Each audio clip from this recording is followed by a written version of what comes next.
84 days reading ஜர்னியில் நம்ம 61ஆவதாக பார்க்க போகிற புத்தகம் வெண்ணிற இரவுகள். இந்த புத்தகம் தஸ்தவஸ்கி அவர்கள் எழுதியிருக்கிற ஒரு நாவல்.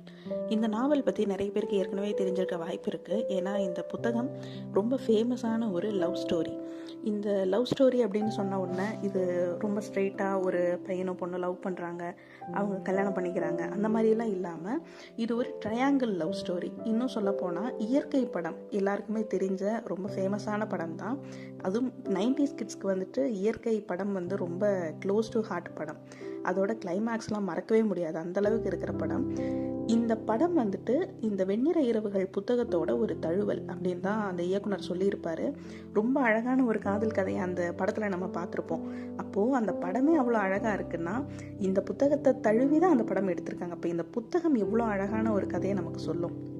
இந்த கதையில் வர்ற அந்த நாஸ்தன்கா அப்படின்ற அந்த பொண்ணோட லைஃப்பில் வர்ற 2 ஆண்கள், இந்த 2 ஆண்களும் அந்த பொண்ணோட லைஃப்பில் என்ன பண்ணுறாங்க, அந்த பொண்ணை ஒரு ரிலேஷன்ஷிப்பில் இருக்குது, அந்த ரிலேஷன்ஷிப்பில் இருந்து அந்த ஆண் காணாமல் போனதுக்கப்புறமா சந்திக்கிற இன்னொரு ஆண், அந்த ஆண் எப்படி இருக்காங்க, இந்த 2 பேருமே நல்லவங்களா இருக்காங்களே, யாரை சூஸ் பண்ணுறது அப்படின்னு அந்த பொண்ணு தடுமாறுறது, இது எல்லாமே ரொம்ப அழகாக இந்த கதையில் எடுத்துகிட்டு வந்திருப்பாரு. இன்னும் சொல்ல போனால் சில கதைகளில் 2 ஹீரோ இருக்கும்போது ஒரு ஹீரோ நல்லவராக இருப்பார், இன்னொருத்தர் ஆன்டி ஹீரோவாக இருப்பார். இந்த மாதிரி இருக்கும்போது அந்த ஆன்டி ஹீரோவை ஈஸியாக ரிஜெக்ட் பண்ணிட முடியும். ஆனால் இந்த கதையில் 2 பேருமே நல்லவங்களா இருக்கும்போது யாரை சூஸ் பண்ணுறது, நான் முதலையே காதலிச்சு அதுக்கப்புறம் நான் கடந்து வந்துட்டேன்னு நினச்ச ஒருத்தரை சூஸ் பண்ணுறதா, இல்லை இப்போ எனக்கு ஒரு இன்ட்ரெஸ்ட் வந்திருக்கிற இவரை நான் சூஸ் பண்ணுறதா அப்படின்னு அந்த பொண்ணு கலங்கி நிற்கிற இடம் ரொம்ப இக்கட்டான ஒரு சூழலாக இருக்கும். இது எல்லாத்தையுமே ஒரு கவிதை மாதிரி இந்த கதையில் சொல்லியிருப்பாரு. ரொம்ப அழகான ஒரு காதல் கதை.